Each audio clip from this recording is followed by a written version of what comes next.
saya Muhammad Taufik Amin dari program studi Desain Komunikasi Visual Institut Teknologi Sumatera dengan nomor induk mahasiswa 119380041. Pada kesempatan kali ini saya akan membahas tentang usaha di bidang kreatif untuk memenuhi tugas mata kuliah Manajemen Desain. Pada kesempatan kali ini saya akan membahas beberapa usaha di bidang kreatif baik yang berada di Provinsi Lampung, Pulau Sumatera, Indonesia, maupun internasional. Nah, beberapa bidang usaha kreatif yang akan saya jabarkan kali ini meliputi dari studio, agensi, production house, printing, freelance, rental, dan seller. Bidang usaha kreatif yang pertama yang akan saya jelaskan yakni berada di Provinsi Lampung. Di Provinsi Lampung kita akan menjelaskan studio, yakni studio animasi, studio desain, studio fotografi, studio ilustrasi, studio komik, dan studio AR atau Augmented Reality. Untuk studio animasi berlokasi di Lampung Pusat, lalu ada studio desain dengan nama Rush Design berlokasi di Bandar Lampung, dan di MC Project Studio yakni studio fotografi yang berlokasi di Bandar Lampung juga. Untuk studio ilustrasi, studio komik, dan studio augmented reality sayangnya belum terdapat di Provinsi Lampung. Selanjutnya, untuk usaha bidang kreatif yang berada di Bandar Lampung, yakni ada agensi periklanan atas nama Modern Advertisement yang terletak di Bandar Lampung, lalu ada production house atas nama JJ Production House yang terletak di Bandar Lampung, lalu ada percetakan Karisma Cetak yang terletak di Bandar Lampung juga, dan ada freelancer teman saya sendiri Aris Diwandani Hasiholan yang berlokasi di Lampung Selatan. Lalu ada rental kamera yakni Titik Fokus Utama yang terletak di Bandar Lampung, dan yang terakhir adalah seller kamera yakni Focus One yang terletak di Bandar Lampung juga. Berikut merupakan bidang usaha kreatif yang berada di Pulau Sumatera. Selanjutnya saya akan membahas bidang usaha kreatif yang berlokasi di Pulau Sumatera. Studio-studio di bidang usaha kreatif yang terletak di Pulau Sumatera meliputi Ainaki yang merupakan studio animasi yang terletak di Sumatera Barat, Rihai Studio merupakan studio desain yang terletak di Palembang, Sendal Jepit merupakan studio foto yang terletak di Medan, Kahira Manga Studio merupakan studio komik yang terletak di Medan. Untuk studio ilustrasi dan studio AR maupun VR belum terdapat di Pulau Sumatera. Selanjutnya ada Hans Adu yang merupakan advertisement agency yang berlokasi di Medan, Rumah Kreatif BUMN merupakan production house yang berlokasi di Aceh, Grafika Nusantara yang merupakan percetakan berlokasi di Medan, Rio Purba yang merupakan seorang freelancer yang berlokasi di Medan, Allgrass yang merupakan rental yang berlokasi di Palembang, dan yang terakhir Toko Kertas yang merupakan seller yang berlokasi di Medan. Selanjutnya saya akan menjelaskan bidang usaha kreatif berskala nasional. Usaha di bidang kreatif berskala nasional meliputi Studio Little Giants yang merupakan studio animasi yang terletak di Jakarta, Cilandak, dan Surabaya, Suka Desain yang merupakan studio desain yang terletak di Jakarta, Semarang, dan Surabaya. Lalu ada Dharma Wangsa yang merupakan studio foto yang terletak di Jakarta. Kemudian ada Papillon yang merupakan studio komik yang terletak di Semarang. Kemudian ada Tomodachi yang merupakan studio ilustrasi yang terletak di Jakarta. Dan yang terakhir merupakan ada Octagon, yaitu studio AR atau VR yang terletak di Bandung. Selanjutnya ada PT Hakuhodo Indonesia yang merupakan agensi iklan yang terletak di Jakarta. Ada Gundaling yang merupakan percetakan yang berlokasi di Bogor, Riza Romizi seorang fotografer freelance yang berlokasi di Jakarta, Sewa Wae yang merupakan sebuah rental yang berlokasi di Malang, Sakura Kamera yang merupakan seller kamera second yang berlokasi di Jakarta, dan yang terakhir ada Studio Guet yang merupakan production house yang berlokasi di Jakarta. Berikutnya adalah bidang usaha kreatif berskala internasional. Untuk bidang usaha kreatif berskala internasional meliputi Let's Paci merupakan studio animasi yang terletak di Malaysia, Studio Push yang merupakan studio desain yang terletak di Paris, Overlook Studio yang merupakan studio foto yang terletak di Indonesia, Marvel merupakan studio komik yang terletak di Amerika, Caravan merupakan studio ilustrasi yang terletak di Indonesia, dan VR Studio yang merupakan studio VR yang terletak di Kanada.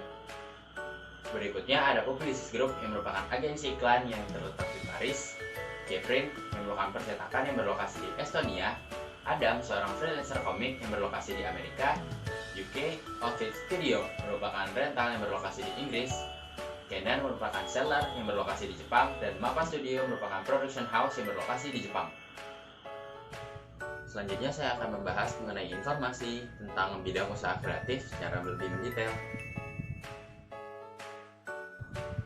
Selanjutnya saya akan menjelaskan mengenai informasi di bidang usaha kreatif lebih lanjut.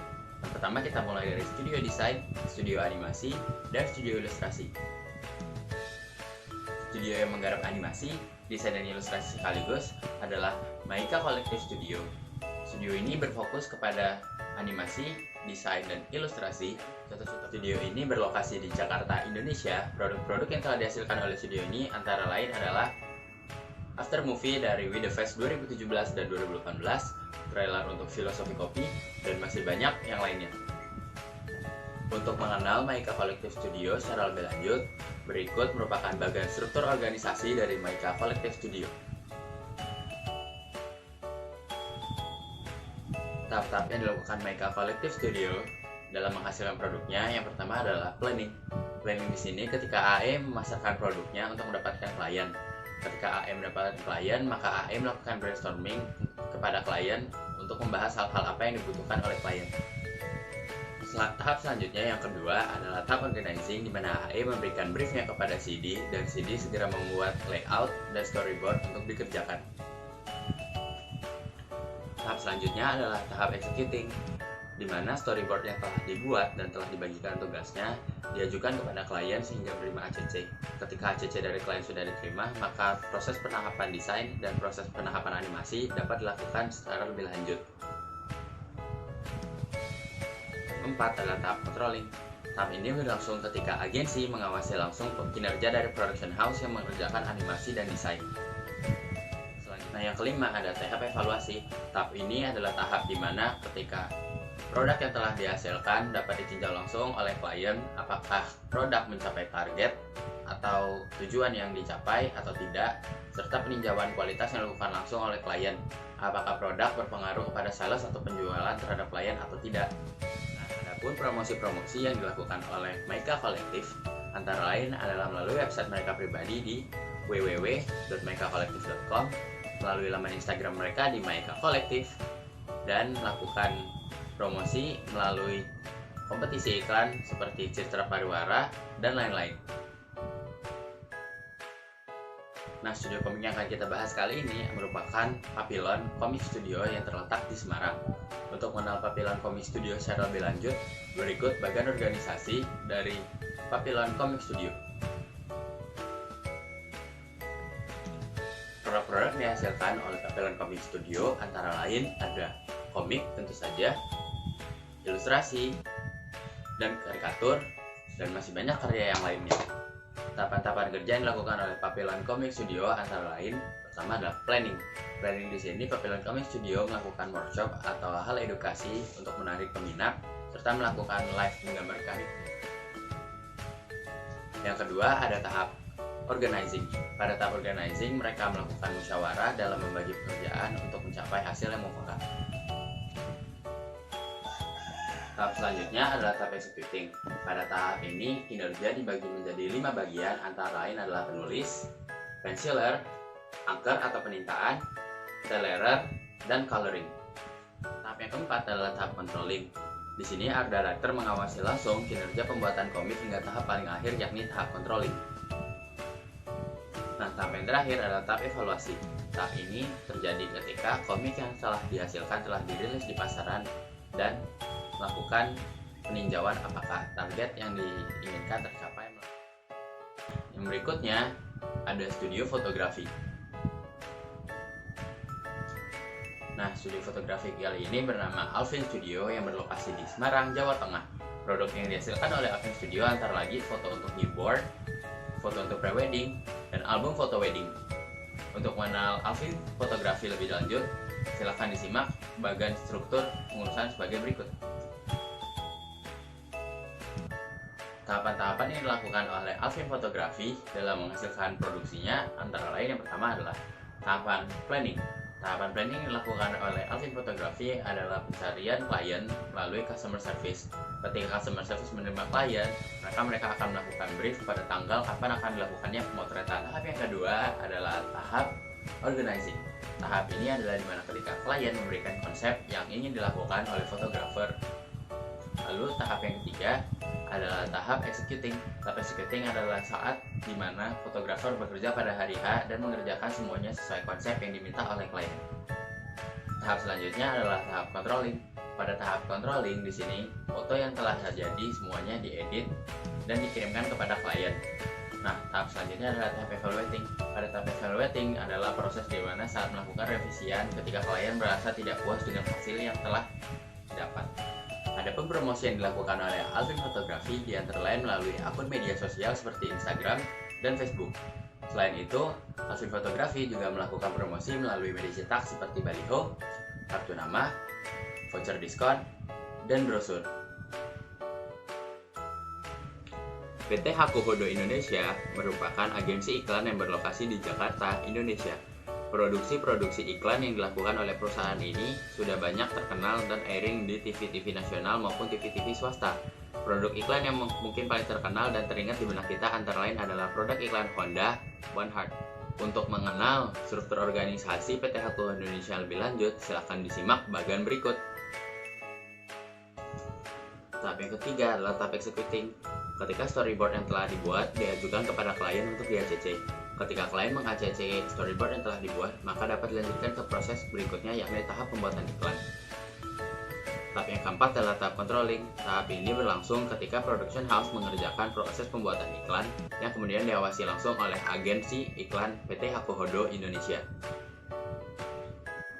Tahap yang terakhir adalah tahap evaluasi ketika klien dan AM melakukan supervisi terhadap kualitas iklan yang ditayangkan terkait jumlah persebaran dan kualitas, dan adanya evaluasi keberhasilan iklan terhadap tujuan dan ekspektasi klien. Adapun promosi yang dilakukan oleh agensi iklan PT Hakuhodo Indonesia yaitu melalui website mereka di www.hakuhodoglobal.com dan melalui business to business maupun business to customer. Yang selanjutnya adalah production house. Adapun tahapan-tahapan produksi yang dilakukan oleh MAPA Studio antara lain adalah tahapan planning, di mana studio menentukan cerita yang akan dibuat animasinya. Kemudian pada tahap organizing, storyboard studio membuat gambar-gambar yang akan dianimasikan. Biasanya gambar-gambar berasal dari cerita manga tertentu. Yang ketiga adalah tahap execution. Tahap execution merupakan tahap produksi di mana MAPA mulai membuat animasinya, diawali dengan penentuan layout, key animation, in between animation, dan digitalize. Yang keempat adalah tahap controlling, di mana tahap pasca produksi. Setelah animasi selesai, studio melakukan editing, lain hasilnya akan dinilai oleh tim sutradara. Yang terakhir adalah tahap evaluasi, melalui tahap promosi yang dilakukan melalui website MAPA sendiri atau melalui media sosial seperti Instagram dan surat kabar. Dan selanjutnya ada percetakan. Kas mencetak merupakan percetakan yang berlokasi di Bandar Lampung.